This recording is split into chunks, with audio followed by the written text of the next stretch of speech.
ខណៈដែលសង្គ្រាមអូបន្លាយឈានចូលដល់សប្តាហ៍ទី4អាមេរិកនិងអ៊ីរ៉ង់ត្រូវបានរាយការណ៍ថាអាចនឹងជួបគ្នាចរចាប៉ុនប៉ងបញ្ចប់អរិភាពនៅក្នុងសប្តាហ៍នេះដោយទីតាំងរៀបចំជំនួបធ្វើឡើងនៅក្នុងទីក្រុងអ៊ីស្លាមាបាតប្រទេសប៉ាគីស្ថាន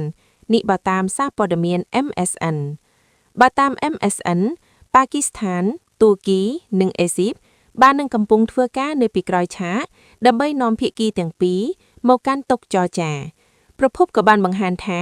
អនុប្រធានាធិបតីអាមេរិកលោក JD Vance អាចតំណាងឲ្យក្រុង Washington ក្នុងកិច្ចពិភាក្សាប្រភពដែលដឹងអំពីការពិភាក្សាគ្នានេះបានប្រាប់សារព័ត៌មាន Axios ថាការសម្រុះសម្រួលកំពុងបន្តនិងធ្វើឲ្យមានវឌ្ឍនភាពដោយផ្ដោតលើការបញ្ចប់សង្គ្រាមនិងការដោះស្រាយបញ្ហាដែលជាប់គាំងខ្លាំង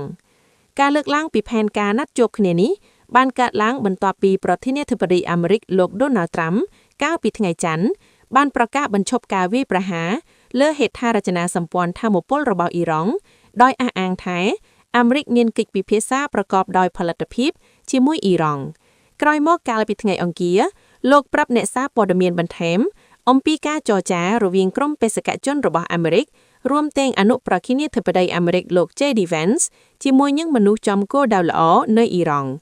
លោកថែមទាំងអះអាងថាការទទួលបានដំណឹងល្អ